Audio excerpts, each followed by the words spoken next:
Oi, eu sou a professora Ana Paula. Hoje iremos estudar semântica. Que é isso? É a parte da gramática que se dedica a estudar o sentido das palavras ou enunciados. Eu diria que representa o somatório dos eixos sintático e fonológico. Traduzindo, sintaxe significa o quê? Organização de ideias. E fonologia tem a ver com a produção de sons. Bom, a semântica é uma parte da gramática contextualizada. O que é que eu estou querendo dizer? Que para você diferenciar, por exemplo, se um nome é substantivo ou adjetivo, você precisa de um contexto. Exemplo, um embaixador brasileiro. Quem é substantivo e quem é adjetivo aí? Embaixador é o substantivo e brasileiro é o adjetivo porque qualifica. Já se eu digo um brasileiro embaixador, mudou o contexto. Brasileiro, nesse caso, é o substantivo e embaixador, como qualifica na linha B, aí sim é um adjetivo. Então, a identificação de substantivos ou adjetivos, isso depende de contexto. Passaremos agora a investigar aspectos da semântica muito importantes. Então, vamos lá. O primeiro aspecto, a questão da sinonímia e antonímia. Isso é fácil. Sinonímia tem a ver com sinônimos. É a relação entre palavras com significados semelhantes. Exemplo, alfabeto é sinônimo de abecedário. Já a antonímia é exatamente o contrário, é o oposto. É a relação entre palavras de significado oposto. Antonímia tem a ver com antônimos. Exemplo clássico é a relação bom e mal. Mal aí com o antônimo de bom. Passemos a um exercício. Indique a opção em que o antônimo da palavra expressão destacada está corretamente apontado. A. Fama ascendente. Crescente. Elegante sala, alinhada. C. Espaço lotado, repleto. D. Duradouro êxito, efêmero. Bom, o que se pede é o antônimo, né? Se é antônimo, é exatamente o oposto que se quer. Ascendente é sinônimo de crescente, portanto, não me interessa a letra A. Elegante pode ser sinônimo de alinhada. Então, também não me interessa a letra B. C. Lotado é sinônimo de repleto. Como eu quero o antônimo, não me interessa. E o gabarito está na letra D de dado. Duradouro êxito é exatamente o contrário de efêmero êxito. Então, duradouro é o antônimo de efêmero. Estudemos agora hiponímia e hiperonímia. Os nomes são difíceis, mas os fenômenos são fáceis. Isso nada mais expressa que a relação gênero-espécie. O hiperônimo traz a ideia de todo, é um gênero. Exemplo, país. Já o hipônimo tem um sentido mais restrito. Exemplo, Brasil. Então, nesse jogo de palavras, país e Brasil, observe que país é um conjunto mais amplo que Brasil. Então, esse conjunto mais abrangente é o que se chama de hiperônimo. Já o subconjunto, que no caso é Brasil, é o que se chama de hipônimo. Fácil, né? E por que estudar hiponímia e hiperonímia? Isso é importante. Olha, o uso de hiperônimos, hipônimos, é muito importante a construção textual e a coesão lexical, que é a coesão de palavras. Explicando melhor, é muito importante você saber jogar as palavras para evitar repetições vocabulares. Passemos a um exercício, porque o exercício ajuda muito no processo de aprendizagem. Vamos lá. Os hiperônimos de cachorro girassol e caridade são, respectivamente. Então vamos lá, se ele quer hiperônimo, ele quer conjunto. Então, em que conjunto as palavras cachorro, girassol e caridade estão inseridas? A. Cadela rosa avareza. B. Mamífero margarida bondade. C. Mamífero flor sentimento. D. Felino planta sentimento. Pensa um pouquinho. Bom, só é difícil saber o que é hiperônimo, né? Mas você já sabe. Hiperônimo é o quê? Conjunto, é gênero. E entre essas opções, o gabarito só pode ser a letra C. Porque mamífero é gênero, cachorro é espécie.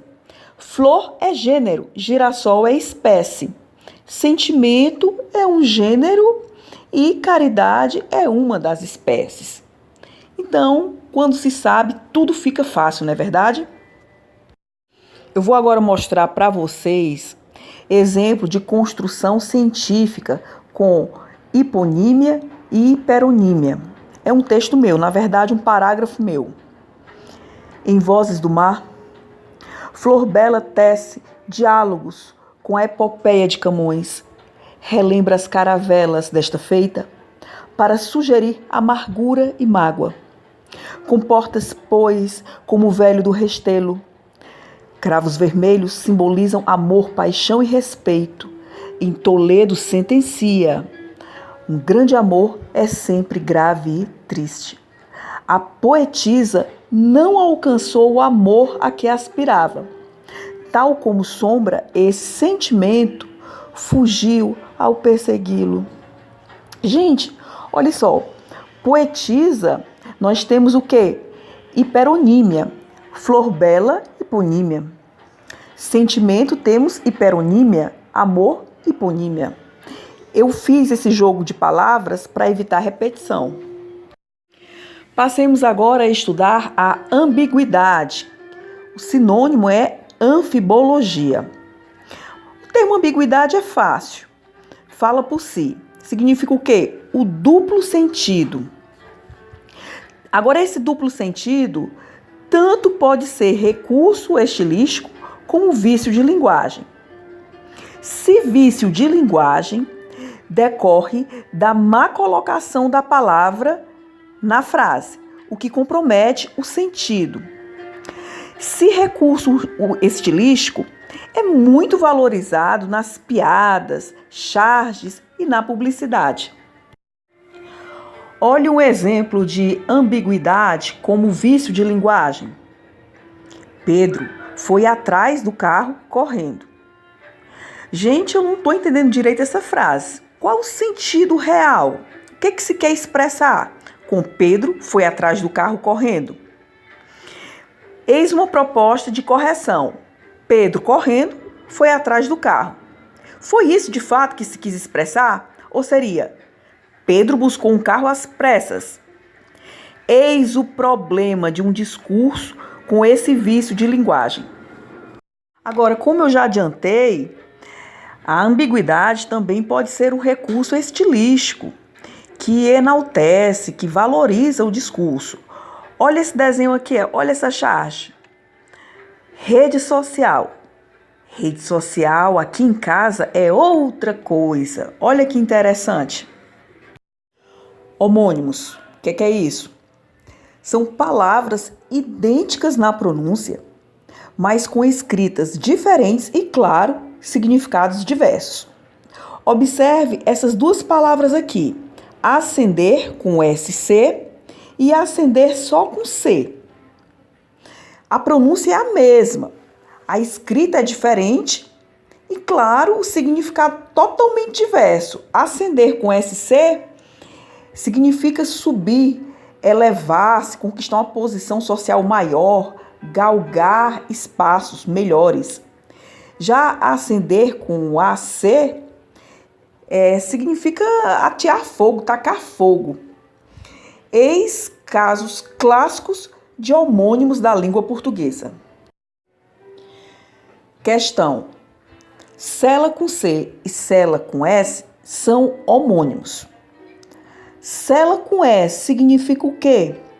Aqui está dizendo que é peça de couro posta sobre o lombo da cavalgadura, onde se assenta o cavaleiro.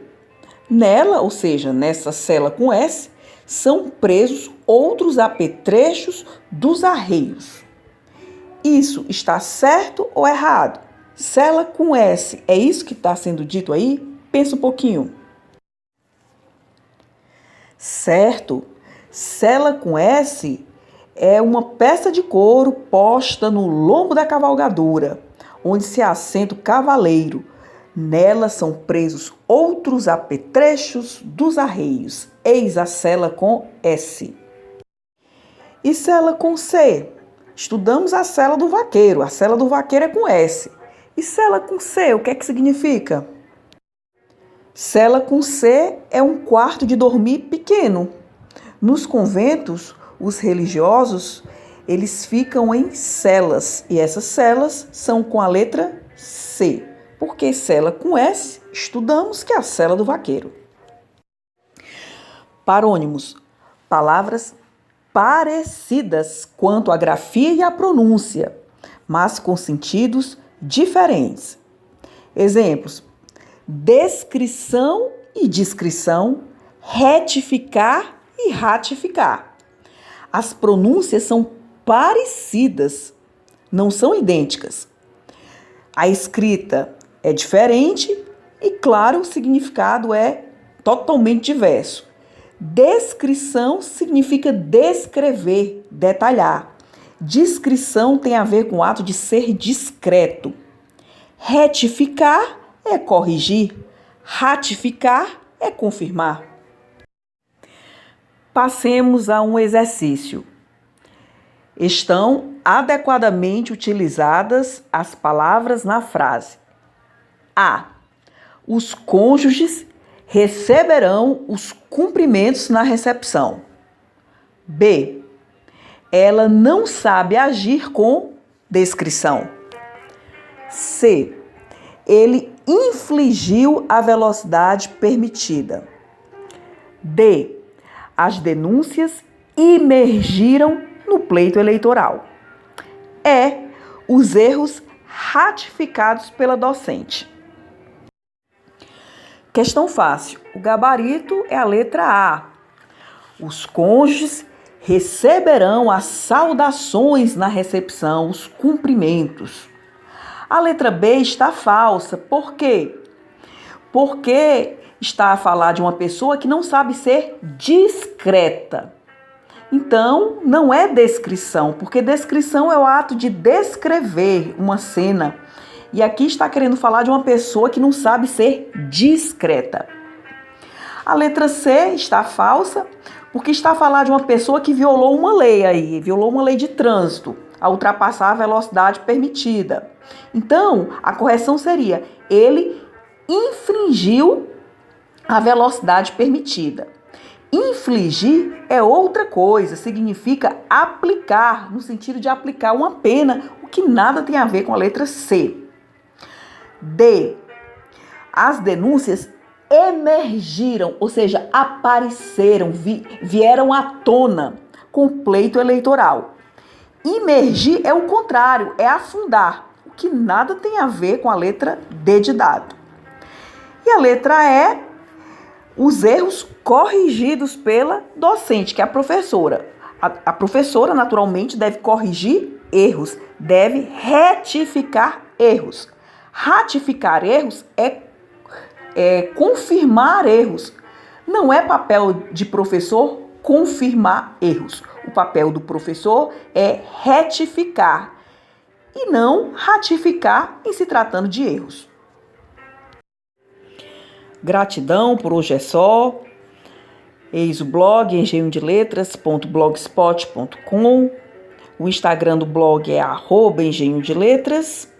E o contato apog devagar e sempre @gmail.com. Paz e bem. Até a próxima.